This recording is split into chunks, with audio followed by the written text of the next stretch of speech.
നമസ്കാരം. Challenger ആപ്പിന്റെ teaching ചാനലിലേക്ക് എല്ലാവർക്കും സ്വാഗതം. LPV പരീക്ഷയ്ക്ക് തയ്യാറെടുക്കുന്ന എല്ലാ ഉദ്യോഗാർത്ഥികളും ശ്രദ്ധിക്കുക. കഴിഞ്ഞ ദിവസം നമ്മൾ പറഞ്ഞ പോലെ 2023 കറണ്ട് അഫയേഴ്സിനെ ടോപ്പിക്കൽ അടിസ്ഥാനത്തിൽ നമ്മൾ ഡിസ്കസ് ചെയ്യാൻ പോവുകയാണ്. ഇന്ന് തൊട്ട് കുറച്ച് ദിവസങ്ങൾ നമ്മൾ ഇത് ഡിസ്കസ് ചെയ്യുന്നതായിരിക്കും. എല്ലാ ഉദ്യോഗാർത്ഥികളും ദിവസവും ഈ ചാനൽ വാച്ച് ചെയ്തുകൊണ്ട് തന്നെ നമ്മൾ ഡിസ്കസ് ചെയ്യുന്ന ഈ കറണ്ട് അഫയേഴ്സ് നോട്ട് ചെയ്യുക, പഠിക്കാൻ വേണ്ടി ശ്രമിക്കുക. ഞാൻ ഇന്നലെ എസ്പെഷ്യലി നിങ്ങളുടെ LPV ഇതുപോലെ എടുത്ത് പറഞ്ഞിരുന്നു. നിങ്ങളുടെ സിലബസിൽ എടുത്തു പറഞ്ഞിട്ടുണ്ട്. സിലബസിൽ ഓരോ ടോപ്പിക്കിന് ശേഷം current affairs relevant to this topic എന്ന് പറഞ്ഞ് അതിന്റെ വെയിറ്റേജ് അടക്കം കൊടുത്തിട്ടുണ്ട്. അതുകൊണ്ട് തന്നെ അതേ ഓർഡറിൽ ചരിത്രം, അതുപോലെ തന്നെ ഭൂമിശാസ്ത്രം, സാമ്പത്തിക ശാസ്ത്രം, ഭരണഘടന, ഈ രീതിയിൽ ഓരോ ടോപ്പിക്കുമായി ബന്ധപ്പെട്ടിരിക്കുന്ന കറണ്ട് അഫയേഴ്സ് ആണ് നമ്മൾ ഡിസ്കസ് ചെയ്യാൻ പോകുന്നത്. നമ്മുടെ ചാനൽ സബ്സ്ക്രൈബ് ചെയ്യാൻ ആരെങ്കിലും വിട്ടുപോയിട്ടുണ്ടെങ്കിൽ ഇപ്പോൾ തന്നെ സബ്സ്ക്രൈബ് ചെയ്യുക. ബെൽ ഐക്കൺ പ്രസ് ചെയ്തുകൊണ്ട് നോട്ടിഫിക്കേഷൻ എനേബിൾ ചെയ്ത് കഴിഞ്ഞാൽ ഇത്തരത്തിൽ നമ്മൾ അപ്ലോഡ് ചെയ്യുന്ന വീഡിയോകൾ എല്ലാ ദിവസവും അതേ സമയത്ത് ലഭിക്കുന്നതായിരിക്കും. ക്ലാസ്സിലോട്ട് കിടക്കാം.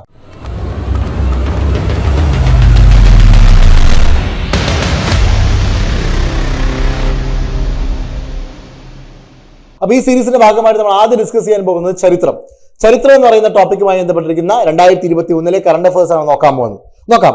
ഒന്നാമത്തെ ചോദ്യം ഇതാ. ഓക്കെ, ചട്ടമ്പി സ്വാമി സമാധിയായതിന്റെ ശതാബ്ദി വാർഷികം ആചരിച്ചത് എന്ന്. ചട്ടമ്പി സ്വാമി സമാധിയായതിന്റെ ശതാബ്ദി വാർഷികം ആചരിച്ചത് എന്ന്. ഉത്തരം 2024. അപ്പൊ മനസ്സിലാക്കുക, ചട്ടമ്പി സ്വാമികൾ ഒക്കെ സമാധിയായതിന്റെ 100 വർഷം ശതാബ്ദി വാർഷികം ആചരിച്ചത് 2024 മനസ്സിലാക്കുക. ഈ സമാധി ശതാബ്ദിയോടനുബന്ധിച്ച് ചട്ടമ്പി സ്വാമിയുടെ പൂർണ്ണകായ പ്രതിമ സ്ഥാപിച്ചത് എവിടെ? അടുത്ത ചോദ്യമായിട്ട് വരാൻ സാധ്യതയുണ്ട്. എന്താണ്? വള്ളിക്കുന്നം. മനസ്സിലാക്കാം. ചട്ടമ്പി സ്വാമികളുടെ സമാധിയുടെ ശതാബ്ദിയോടനുബന്ധിച്ച് അദ്ദേഹത്തിന്റെ പൂർണ്ണകായ പ്രതിമ സ്ഥാപിച്ചത് എവിടെയാണ്? വള്ളിക്കുന്നം. ഒന്ന്. രണ്ടാമത്, ഇദ്ദേഹം ചട്ടമ്പി സ്വാമികൾ ജനിച്ചതെന്നാണ് 1853 ഓഗസ്റ്റ് മാസം 25-ാം തീയതി. നമ്മൾ നവോത്ഥാനത്തിൽ പഠിക്കുന്നയാളും ആ ഫാക്ട് ഇവിടെ കൂടെ ജസ്റ്റ് ഉറപ്പിച്ചു പഠിക്കുന്നു. അദ്ദേഹം സമാധിയായതെന്നാണ് 1924 മെയ് മാസം 5-ാം തീയതി. അപ്പൊ 1924 മെയ് മാസം 5-ാം തീയതി, 2024 മെയ് മാസം 5-ാം തീയതി 100 വർഷം തികയുന്നു. അതിന്റെ ശതാബ്ദി ആചരണമാണ് നമ്മൾ 2024 ആചരിച്ചത്. അതിന്റെ ഭാഗമായിട്ട് പൂർണ്ണകായ പ്രതിമ സ്ഥാപിച്ചത് വള്ളിക്കുന്നം. ഇനി ഇതേ വർഷം തന്നെ നമുക്ക് ഈ ചട്ടമ്പി സ്വാമികളുമായി ബന്ധപ്പെട്ട് ഒരു ഫാക്ടും കൂടെ, ഒരു കറണ്ട് അഫയറും കൂടെ പഠിക്കാനുണ്ട്. ചട്ടമ്പി സ്വാമികളുടെ പ്രതിഷ്ഠയുള്ള ക്ഷേത്രം നിർമ്മിക്കുന്നത് എവിടെയാണ്? വളരെ പ്രധാനപ്പെട്ട ചോദ്യമാണ്. ചട്ടമ്പി സ്വാമികളുടെ പ്രതിഷ്ഠയുള്ള ക്ഷേത്രം നിർമ്മിക്കുന്നത് എവിടെയാണ്? ഉത്തരം എന്താണ്? കണ്ണൻമൂല.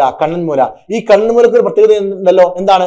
കണ്ണൻമൂലയും അതുപോലെ തന്നെയാണെങ്കിൽ ചട്ടമ്പി സ്വാമികളുടെ ജീവിതമായിട്ട് വലിയൊരു ബന്ധമുണ്ട് അല്ലെ? എന്താണത്? ചട്ടമ്പി സ്വാമികളുടെ ജന്മസ്ഥലമാണ് കണ്ണൻമൂല എന്ന് പറയുന്നത്. ചട്ടമ്പി സ്വാമികളുടെ ജന്മസ്ഥലമാണ് കണ്ണൻമൂല. അപ്പൊ നമ്മൾ ചട്ടമ്പി സ്വാമികളുമായി ബന്ധപ്പെട്ട് 2023-24 പ്രധാനപ്പെട്ട 2-3 കറണ്ട് അഫയേഴ്സ് പഠിക്കുന്നു. ഒന്നാമത്, അദ്ദേഹത്തിന്റെ സമാധിയുടെ ശതാബ്ദി ആചരിച്ചത് 2024 മെയ് മാസം 5-ാം തീയതി. അതിന്റെ ഭാഗമായിട്ട് പൂർണ്ണകായ പ്രതിമ സ്ഥാപിച്ചത് വള്ളിക്കുന്നം. അദ്ദേഹത്തിന്റെ പ്രതിഷ്ഠയുള്ള ക്ഷേത്രം നിർമ്മിക്കാൻ പോകുന്നത് എവിടെയാണ്? കണ്ണൻമൂല. അദ്ദേഹത്തിന്റെ ജന്മസ്ഥലമാണ് കണ്ണൻമൂല എന്ന് മനസ്സിലാക്കുക. ചോദ്യം നമ്പർ 2. മുഗൾ ഗാർഡൻ എന്ന പേരിൽ പ്രശസ്തമായ രാഷ്ട്രപതി ഭവനിലെ പൂന്തോട്ടങ്ങൾ ഏത് പേരിലാണ് പുനർനാമകരണം ചെയ്തത്? വളരെ പ്രധാനപ്പെട്ട പോയിന്റാണ്. മുഗൾ ഗാർഡൻ എന്ന പേരിലുള്ള രാഷ്ട്രപതി ഭവനിലെ പൂന്തോട്ടങ്ങൾ ഏത് പേരിലോട്ടാണ് മാറ്റിയിരിക്കുന്നത്? ഉത്തരം അമൃത് ഉദ്യാൻ. എന്താണ്? അമൃത് ഉദ്യാൻ. മറക്കരുത്, അമൃത് ഉദ്യാൻ. അമൃത് ഉദ്യാൻ എവിടെ സ്ഥിതി ചെയ്യുന്നു? രാഷ്ട്രപതി ഭവൻ ഡൽഹി. Question number 3. 2023 എത്രാമത്തെ സർവമത സമ്മേളനമാണ് ആലുവ അദ്വൈതാശ്രമത്തിൽ നടന്നത്? 2023 എത്രാമത്തെ സർവമത സമ്മേളനമാണ് ആലുവ അദ്വൈതാശ്രമത്തിൽ നടന്നത്? ഇത് വളരെ പ്രധാനപ്പെട്ട ചോദ്യമാണ്. നവോത്ഥാനം, കേരള ചരിത്രവുമായി ബന്ധപ്പെട്ട ഒരു കറണ്ട് അഫയർ ആണ്. എത്രാമത്തെയാണ്? 100ാമത്തത്. ഇതിന്റെ ഈ ഒരു വർഷം തന്നെയാണ്, 100 എന്ന് പറയുന്ന ഈ വർഷം തന്നെയാണ് ഈ ചോദ്യത്തെ യുണീക്ക് ആക്കുന്നത്, ഇമ്പോർട്ടന്റ് ആക്കുന്നത്. മനസ്സിലാക്കുക. 1924 ശിവരാത്രി നാളിലാണ് അദ്വൈതാശ്രമത്തിൽ വെച്ച് ചരിത്ര പ്രസിദ്ധമായിട്ടുള്ള ആദ്യത്തെ സർവമത സമ്മേളനം നടന്നത്. അതിനുശേഷം വർഷാവർഷം നടക്കുന്നു. 1924 ആദ്യം നടക്കുന്നു. 2024 നടക്കുമ്പോൾ അത് എത്രാമത്തെയാണ്? 100ാമത്തെയാണ്. അദ്വൈതാശ്രമം, ആലുവ അദ്വൈതാശ്രമം സർവമത സമ്മേളനം ആദ്യം നടന്നു 1924. 100ാമത് നടന്നു 2024. മറക്കരുത്. യെസ്. യെസ്. 4ാമത്തെ ചോദ്യം. കാവുംബായി സമരത്തിന്റെ ഭാഗമായി പിതാവിനൊപ്പം സേലം ജയിലിൽ തടവിൽ കഴിഞ്ഞ സ്വാതന്ത്ര്യ സമര സേനാനി 2023 മാർച്ചിൽ അന്തരിച്ചു. ഇദ്ദേഹത്തിന്റെ പേരെന്താണ്? അപ്പൊ കാവുംബായി സമരം എന്നുള്ള ഒരു പുതിയ പേര് നമ്മൾ കേൾക്കാൻ പോവുകയാണ് അല്ലെ. പിന്നെ ഇവിടെ മരണപ്പെട്ട ഈ ഒരു സ്വാതന്ത്ര്യ സമര സേനാനി ആരാണ്? ഇദ്ദേഹം ആരാണ്? EK നാരായണൻ നമ്പ്യാർ. EK നാരായണൻ നമ്പ്യാർ. അപ്പോ ആർക്കെങ്കിലും ഈ പറയുന്ന കാവുംബായി സമരത്തെ കുറിച്ച് അറിയില്ല എന്നുണ്ടെങ്കിൽ ജസ്റ്റ് ഒരു പോയിന്റ് മനസ്സിലാക്കാം. എസ്പെഷ്യലി ഈ ഒരു കറണ്ട് അഫെയറിന്റെ അടിസ്ഥാനത്തിൽ നമ്മൾ അറിഞ്ഞിരിക്കേണ്ടതാണ് കാവുംബായി സമരം. മനസ്സിലാക്കാം, ജന്മിത്വത്തിനെതിരെയും സാമ്രാജ്യത്വത്തിനെതിരെയും മലബാർ മേഖലയിൽ നടന്നിട്ടുള്ള ഒരു കാർഷിക കലാപമാണ് ഈ കാവുംബായി സമരം എന്ന് പറയുന്നത്. എവിടെയാണ്? കണ്ണൂർ ജില്ലയിലെ ശ്രീകണ്ഠപുരം ഗ്രാമപഞ്ചായത്തിലെ കാവുംബായി ഗ്രാമത്തിൽ കണ്ണൂർ ജില്ല ശ്രീകണ്ഠപുരം ഗ്രാമപഞ്ചായത്തും കാവുംബായി എന്ന് പറയുന്ന ഗ്രാമത്തിൽ 1946 ഡിസംബർ 30 വർഷം ഓർത്തിരുന്നോളെ.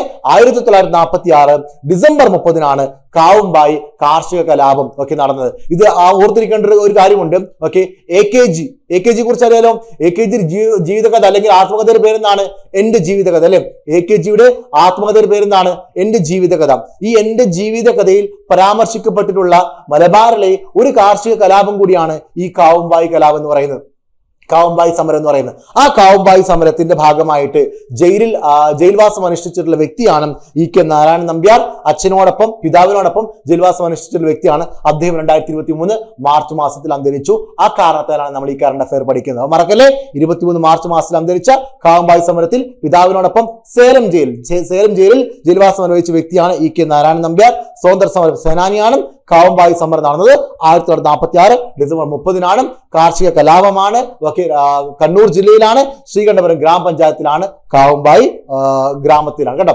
AKGയുടെ ആത്മകഥയിൽ ഇതിനെക്കുറിച്ച് പരാമർശിക്കുന്നുണ്ട്. നെക്സ്റ്റ് ചോദ്യം നമ്പർ 5.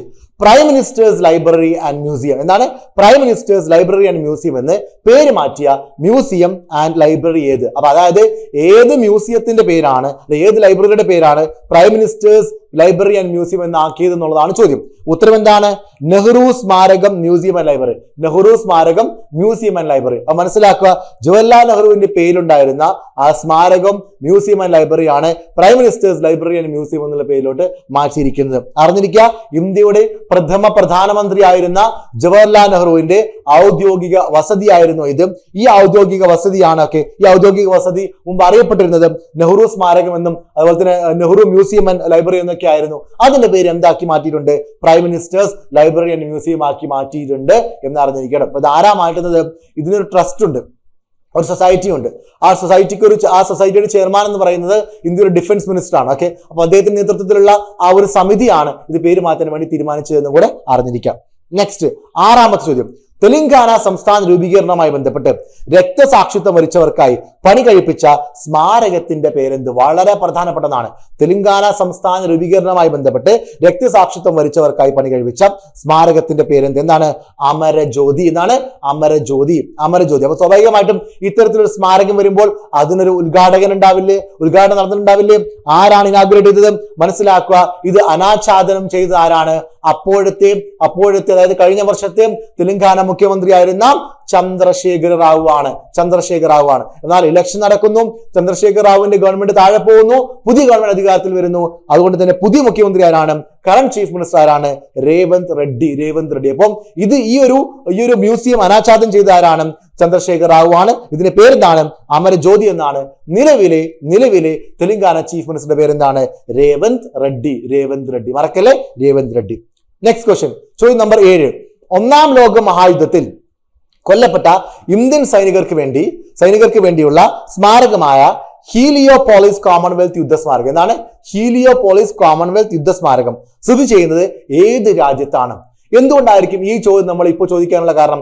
മനസ്സിലാക്കുക, 2023 ജൂൺ മാസത്തിൽ ഈ രാജ്യത്തിന്റെ തലസ്ഥാനം നമ്മുടെ ഇന്ത്യൻ പ്രൈം മിനിസ്റ്റർ സന്ദർശിച്ചിരുന്നു. മനസ്സിലാക്കുക, ആ രാജ്യം ഈജിപ്റ്റ് ആണ്. ആ രാജ്യത്തിന്റെ തലസ്ഥാനമായിട്ടുള്ള കൈറോയിലാണ് ഇത് സ്ഥിതി ചെയ്യുന്നത്. ഈജിപ്തിൽ 2023 ജൂൺ മാസത്തിൽ ഇന്ത്യൻ പ്രൈം മിനിസ്റ്റർ സന്ദർശിക്കുന്നു. ആ സമയത്ത് കൈറോയിൽ അദ്ദേഹം ഈ ഹീലിയോപോളിസ് കോമൺവെൽത്ത് യുദ്ധസ്മാരകം സന്ദർശിക്കുന്നു.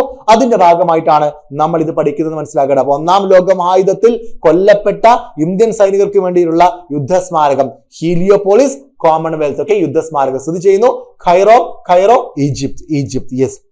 നെക്സ്റ്റ്, സ്വാമി വിവേകാനന്ദന്റെ ശിഷ്യയായ സിസ്റ്റർ നിവേദിതയുടെ പ്രതിമ സ്ഥാപിക്കുന്നത് ഇംഗ്ലണ്ടിൽ എവിടെയാണ്? ഈ സ്ഥലം എല്ലാവർക്കും അറിയാവുന്നതാണ്, വളരെ പ്രശസ്തമായിട്ടുള്ള സ്ഥലമാണ്, ഒരു ഗെയിമുമായി ബന്ധപ്പെട്ടിരിക്കുന്ന ഒരു സ്ഥലം കൂടിയാണ്. അറിഞ്ഞിരിക്കുക, വിംബിൾഡൺ മനസ്സിലാക്കുക. സ്വാമി വിവേകാനന്ദന്റെ ശിഷ്യയായ സിസ്റ്റർ നിവേദിതയുടെ പ്രതിമ സ്ഥാപിക്കുന്നത് ഇംഗ്ലണ്ടിൽ വിംബിൾഡണിലാണെന്ന് മനസ്സിലാക്കുക. സിസ്റ്റർ നിവേദിതയുമായി ബന്ധപ്പെട്ടിരിക്കുന്ന 1-2 പോയിന്റ്സ് അറിഞ്ഞിരിക്കേണ്ടതുണ്ട്. സിസ്റ്റർ നിവേദിതയുടെ യഥാർത്ഥ നാമം എന്താണ്? Margaret Elizabeth Noble. എന്താണ്? Margaret Elizabeth Noble. 1.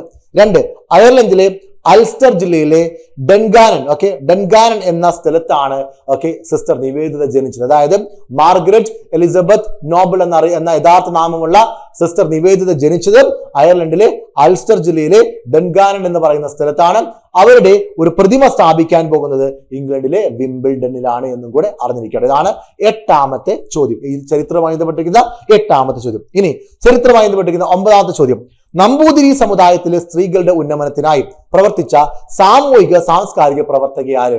മനസ്സിലാക്കാം, ഈ സാമൂഹിക സാംസ്കാരിക പ്രവർത്തക കഴിഞ്ഞ വർഷം മരണപ്പെട്ടു, അന്തരിച്ചു. അതിന്റെ ഭാഗമായിട്ടാണ് നമ്മൾ ഇത് പഠിക്കുന്നത്. അറിഞ്ഞിരിക്കേണ്ടതാണ്, ചോദിക്കാൻ നല്ല സാധ്യതയുള്ളതാണ് ദേവകി നിലയങ്ങോട്. എന്താണ്? ദേവകി നിലയങ്ങോട്. അറിഞ്ഞിരിക്കുക, നമ്പൂതിരി സമുദായത്തിലെ സ്ത്രീകളുടെ ഉന്നമനത്തിനായി പ്രവർത്തിച്ച സാമൂഹിക സാംസ്കാരിക പ്രവർത്തകയും എഴുത്തുകാരിയുമായിരുന്നു ദേവകി നിലയങ്ങോട്. ഇവരുമായി ബന്ധപ്പെട്ടിരിക്കുന്ന കുറച്ച് പുസ്തകങ്ങൾ നിങ്ങൾ അറിഞ്ഞിരിക്കണം. ഇവരുടെ ഒരുപാട് കൃതികളെ ഒറ്റ പുസ്തകമാക്കിയതാണ് കാലപ്പകർച്ചകൾ എന്ന് പറയുന്നത്. കാലപ്പകർച്ചകൾ എന്നുള്ള കൃതിയെക്കുറിച്ച് ചോദ്യം വരാനുള്ള സാധ്യത വളരെ കൂടുതലായതുകൊണ്ടാണ് ഞാനത് പച്ച കളറിൽ കൊടുത്തിരിക്കുന്നത്. കാലപ്പകർച്ചകൾ ദേവകി നിലയങ്ങോട് ഒരു കാരണവശാലും മറക്കരുത്. അവരാരായിരുന്നു? നമ്പൂതിരി സമുദായത്തിലെ സ്ത്രീകളുടെ ഉന്നമനത്തിന് വേണ്ടി പ്രവർത്തിച്ച സാംസ്കാരിക പ്രവർത്തകർ കേട്ടോ. അപ്പൊ കാലപ്പകർച്ചകൾ. പിന്നെ ഏതൊക്കെയാണ്? യാത്ര, കാട്ടിലും നാട്ടിലും, നഷ്ടബോധങ്ങളില്ലാതെ ഒരു അന്തർജനത്തിന്റെ ആത്മകഥ. ഇതും ഇമ്പോർട്ടന്റ് ആയിട്ടുള്ള ഒന്നാണ് കേട്ടോ. നഷ്ടബോധങ്ങളില്ലാതെ ഒരു അന്തർജനത്തിന്റെ ആത്മകഥ. ഇതും എഴുതിയതാരാണ്? ദേവകി നിലയങ്ങോട്. അപ്പോ ഈ പുസ്തകങ്ങളിൽ കാലപ്പകർച്ചകളും അവസാനം പറഞ്ഞ ഈ പുസ്തകവും വലിയ പ്രാധാന്യത്തോടു കൂടി തന്നെ നോട്ട് ചെയ്യാൻ വേണ്ടി ശ്രമിക്കുക കേട്ടോ. മറക്കരുത്. യെസ്. നെക്സ്റ്റ് 10ാമത്തെ ചോദ്യം. അടുത്തിടെ ആഡംബര ഹോട്ടലായി പ്രവർത്തനം ആരംഭിച്ച 2ാം ലോക യുദ്ധകാലത്തെ ഓൾഡ് വാർ ഓഫീസ് സ്ഥിതി ചെയ്യുന്നത് ഏത് രാജ്യത്താണ്? അപ്പൊ 2ാം ലോക മഹായുദ്ധ കാലഘട്ടത്തിലെ ഓൾഡ് വാർ ഓഫീസ് റീസെന്റ് എന്താക്കി മാറ്റി? ആഡംബര ഹോട്ടലാക്കി മാറ്റി. ഇത് എവിടെ സ്ഥിതി ചെയ്യുന്നു? ഉത്തരം ബ്രിട്ടൻ. മറക്കരുത്, ബ്രിട്ടൻ. ഈ ആഡംബര ഇതിന് ഈ ഒരു ഓൾഡ് വാർ ഓഫീസിനാണെങ്കിൽ നമ്മുടെ ഒരു ആഡംബര ഹോട്ടലാക്കി മാറ്റിയത് ഏത് ഗ്രൂപ്പാണ്? ഹിന്ദുജ ഗ്രൂപ്പ് കേട്ടോ. യെസ്. നെക്സ്റ്റ് 11ാമത്തെ ചോദ്യം. രവീന്ദ്രനാഥ ടാഗോറിന്റെ സ്മരണാർത്ഥം അദ്ദേഹത്തിന്റെ അർദ്ധകായ പ്രതിമ സ്ഥാപിച്ച രാജ്യമേത്? അപ്പൊ രവീന്ദ്രനാഥ ടാഗോറിന്റെ സ്മരണാർത്ഥം അദ്ദേഹത്തിന്റെ അർദ്ധകായ പ്രതിമ സ്ഥാപിച്ച രാജ്യമാണ് വിയറ്റ്നാം. മറക്കരുത്. വിയറ്റ്നാമിലെ ബാക്നിൻ പ്രവിശ്യയിലെ അന്താരാഷ്ട്ര ഫ്രണ്ട്സ് പാർക്കിലാണ് ഈ രവീന്ദ്രനാഥ ടാഗോറിന്റെ പ്രതിമ സ്ഥാപിച്ചിരിക്കുന്നത്. വിയറ്റ്നാമിലെ ബാക്നിൻ പ്രവിശ്യയിലെ അന്താരാഷ്ട്ര ഫ്രണ്ട്സ് പാർക്കിലാണ് ഇദ്ദേഹത്തിന്റെ പ്രതിമ സ്ഥാപിച്ചിരിക്കുന്നത്. മറക്കരുത് കേട്ടോ. നമ്മൾ നേരത്തെ പഠിച്ചു സിസ്റ്റർ നിവേദിതയുടേത് എവിടെയാണ്? ബ്രിട്ടനിലെ വിംബിൾഡണിൽ. അതുപോലെ തന്നെയാണെങ്കിൽ രവീന്ദ്രനാഥ ടാഗോറിന്റേത് വിയറ്റ്നാമിൽ ബാക്നിൻ പ്രവിശ്യയിലെ അന്താരാഷ്ട്ര friends park. Next question number 12. ഐക്യരാഷ്ട്ര സംഘടനയുടെ അന്താരാഷ്ട്ര സയൻസ് കൗൺസിലിന്റെ ഏഷ്യ പസഫിക് ഉപദേശക സമിതിയിൽ അംഗമായ മലയാളി ആര്? ഐക്യരാഷ്ട്ര സംഘടനയുടെ അന്താരാഷ്ട്ര സയൻസ് കൗൺസിലിന്റെ ഏഷ്യ പസഫിക് ഉപദേശക സമിതിയിൽ അംഗമായ മലയാളി ആര്? ഉത്തരം എന്താണ്? Felix Bast. എന്താണ്? Felix Bast. മനസ്സിലാക്കാം, ഫെലിക്സ് ബാസ്റ്റ് ഈ ചുമതല വഹിക്കുന്ന ആദ്യത്തെ ഇന്ത്യക്കാരനാണ് ഫെലിക്സ് ബാസ്റ്റ് എന്ന് പറയുന്നത്. രണ്ടാമത് ഇന്ത്യയുടെ അന്റാർട്ടിക്ക പര്യവേഷണ സംഘത്തിലെ അംഗം കൂടിയാണ് ഫെലിക്സ് ബാസ്റ്റ്. ഇവിടുത്തെ ചോദ്യം എന്തായിരുന്നു? ഐക്യരാഷ്ട്ര സംഘടനയുടെ UNOയുടെ അന്താരാഷ്ട്ര സയൻസ് കൗൺസിലിന്റെ ഏഷ്യ പസഫിക് ഉപദേശക സമിതിയിൽ അംഗമായ മലയാളിയാണ്, ഇന്ത്യക്കാരനാണ് ഫെലിക്സ് ബാസ്റ്റ് എന്ന് മനസ്സിലാക്കുക. ആദ്യത്തെ ഇന്ത്യക്കാരനാണ് ഫെലിക്സ് ബാസ്റ്റ്. ഇന്ത്യയുടെ അന്റാർട്ടിക്ക പര്യവേക്ഷണ സംഘത്തിലും ഇദ്ദേഹം അംഗമാണ്. നെക്സ്റ്റ് ചോദ്യം നമ്പർ 13. വൈക്കം സത്യാഗ്രഹം. വൈക്കം സത്യാഗ്രഹത്തിന്റെ 100ാം വാർഷികം ആചരിച്ചത് എന്നാണ്. അറിയാലോ, പത്രങ്ങളിലൊക്കെ ഉണ്ടായിരുന്നു, വലിയ രീതിയിലുള്ള ആചരണം ഉണ്ടായിരുന്നു. വൈക്കം സത്യാഗ്രഹത്തിന്റെ 100ാം വാർഷികം ആചരിച്ചത് 2024 മാർച്ച് മാസം 30ാം തീയതിയാണ്. വൈക്കം സത്യാഗ്രഹത്തെ കുറിച്ച് ഞാൻ പറയേണ്ട ആവശ്യമില്ലല്ലോ. വൈക്കം സത്യാഗ്രഹം കേരള PSCക്ക് എത്രത്തോളം ഇമ്പോർട്ടന്റ് ആണ്, എത്ര തവണ അതുമായി ബന്ധപ്പെട്ട ചോദ്യങ്ങൾ വന്നിട്ടുണ്ടെന്ന് ഞാൻ പറയേണ്ട ആവശ്യമില്ല.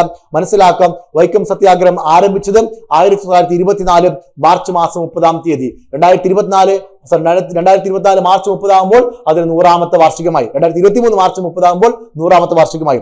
അവസാനിച്ചത് 1925 നവംബർ 23-നാണ്. അതായത് 24 മാർച്ച് 30 ആരംഭിച്ച് 25 നവംബർ 23 അവസാനിച്ചാണ് ഏതെന്ന് പറയുന്നത് വൈക്കം സത്യാഗ്രഹം. വൈക്കം സത്യാഗ്രഹത്തിന്റെ മൊത്തം ദിനങ്ങളുടെ എണ്ണം എടുത്തു കഴിഞ്ഞാൽ 603 ദിനങ്ങളായിരുന്നു വൈക്കം സത്യാഗ്രഹത്തിന്റെ ഭാഗമായിട്ടൊക്കെ സത്യാഗ്രഹം ഇരുന്ന് അല്ലെങ്കിൽ ചെലവഴിച്ചെന്ന് മനസ്സിലാകട്ടോ. 603 ദിനങ്ങൾ. ഓക്കെ, എന്തായിരുന്നു വൈക്കം സത്യാഗ്രഹത്തിന്റെ ലക്ഷ്യം എന്ന് പറയുന്നത്? വൈക്കം ക്ഷേത്രത്തിലേക്കുള്ള പൊതുവഴികളിലൂടെ സമൂഹത്തിലെ എല്ലാ വിഭാഗക്കാർക്കും ജാതി മതഭേദമന്യേ സമൂഹത്തിലെ എല്ലാ വിഭാഗക്കാർക്കും സഞ്ചരിക്കുവാനുള്ള സ്വാതന്ത്ര്യം നേടിയെടുക്കുക എന്നുള്ളതായിരുന്നു. സ്വാതന്ത്ര്യം നേടിയെടുക്കുക എന്നുള്ളതായിരുന്നു ഇതിന്റെ പ്രധാനപ്പെട്ട ഉദ്ദേശം. മനസ്സിലാക്കുക. ഇതിന് 100ാമത്തെ വാർഷികം ആചരിച്ചത് 2024 മാർച്ച് 30. 2024 മാർച്ച് 30 ആണ്, മറക്കരുത്. Okay, 2024 March 30. ചോദ്യം നമ്പർ 14. ആദ്യത്തെ മലയാളി വനിതാ കേന്ദ്രമന്ത്രിയായ ലക്ഷ്മി എൻ മേനോന്റെ എത്രാമത്തെ ജന്മവാർഷികമാണ് 2024 ആഘോഷിച്ചത്? 125. ആദ്യത്തെ കേന്ദ്ര മന്ത്രിയായ മലയാളിയായ വനിത ലക്ഷ്മി എൻ മേനോന്റെ എത്രാമത്തെ ജന്മവാർഷികം? 125ാമത്തെ ജന്മവാർഷികം 2024 ആഘോഷിച്ചു. ലക്ഷ്മി എൻ മേനോൻ ജനിച്ചത് 1899 മാർച്ച് മാസം 27-ാം തീയതി. ലക്ഷ്മി എൻ മേനോൻ അന്തരിച്ചത് 1994 നവംബർ മാസം 30-ാം തീയതി. മറക്കല്ലേ, മാർച്ച് 27, 1899. നെക്സ്റ്റ് 15ാമത്തെ ചോദ്യമാണ്. ഐക്യരാഷ്ട്ര സഭാ സെക്രട്ടറി ജനറലിന്റെ എക്സിക്യൂട്ടീവ് ഓഫീസിൽ പൊളിറ്റിക്കൽ അഫയേഴ്സ് ഓഫീസർ ആകുന്ന ആദ്യ വനിതയാര്? വളരെ പ്രധാനപ്പെട്ട ചോദ്യമാണ്. ഒരു ഇന്റർനാഷണൽ കറണ്ട് അഫയർ ആണ്, ചരിത്രമായി ബന്ധിപ്പിക്കാവുന്ന ചോദ്യമാണ്. ഐക്യരാഷ്ട്ര സഭാ സെക്രട്ടറി ജനറലിന്റെ എക്സിക്യൂട്ടീവ് ഓഫീസിൽ പൊളിറ്റിക്കൽ അഫയേഴ്സ് ഓഫീസർ ആകുന്ന ആദ്യ വനിത ആരാണ്? ജൂദ് അൽഹർത്തി. അവരുടെ പേര് എങ്ങനെയാണ് മലയാളത്തിൽ എഴുതുന്നത്, എങ്ങനെയാണ് ഇംഗ്ലീഷിൽ എഴുതുന്നത് എന്ന് ഞാൻ കൊടുത്തിട്ടുണ്ട്. ജൂദ് വെസൽ അൽഹർത്തി അല്ലെങ്കിൽ ജൂദ് W അൽഹർത്തി എന്ന് പറയും. ഇതാണ് ഇവരുടെ ഫുൾ നെയിം എന്ന് പറയുന്നത്. ജസ്റ്റ് മനസ്സിലാക്കി വെക്കുക. ഐക്യരാഷ്ട്ര സഭാ സെക്രട്ടറി ജനറലിന്റെ എക്സിക്യൂട്ടീവ് ഓഫീസിൽ പൊളിറ്റിക്കൽ അഫയേഴ്സ് ഓഫീസറാകുന്ന ആദ്യ വനിതയാണ് ജൂദ് അൽഹർത്തി. അപ്പോൾ ഇത്രയും ക്വസ്റ്റ്യൻസ് ആണ് നമ്മൾ ചരിത്രവുമായി ബന്ധപ്പെട്ട് നമ്മൾ ഡിസ്കസ് ചെയ്യുന്നത്. ഇനി നമ്മൾ അടുത്ത ക്ലാസ്സിൽ മറ്റൊരു ടോപ്പിക്, മറ്റൊരു സബ്ജക്ട്, അതായത് ഭരണഘടന എന്ന് പറയുന്ന സബ്ജക്ട് ഡിസ്കസ് ചെയ്യുന്നതായിരിക്കും. അതുമായി ബന്ധപ്പെട്ടിരിക്കുന്ന കറണ്ട് അഫയേഴ്സ് നമുക്ക് നോക്കാം. അപ്പോൾ ദിവസേന നിങ്ങൾക്ക് കിട്ടുന്ന ഇത്തരത്തിലുള്ള ഓരോ ക്ലാസ്സുകൾ, കറണ്ട് അഫയേഴ്സിന്റെ വിവിധ ടോപ്പിക് അടിസ്ഥാനത്തിലുള്ള ക്ലാസ്സുകൾ അതേ ദിവസം തന്നെ വാച്ച് ചെയ്ത് അത് നോട്ട് ചെയ്തെടുക്കുക. തീർച്ചയായിട്ടും ഞാൻ ഉറപ്പ് തരുന്നു, ഈ ക്ലാസ്സുകളിൽ നിന്ന് ചോദ്യങ്ങൾ ഉണ്ടാവും.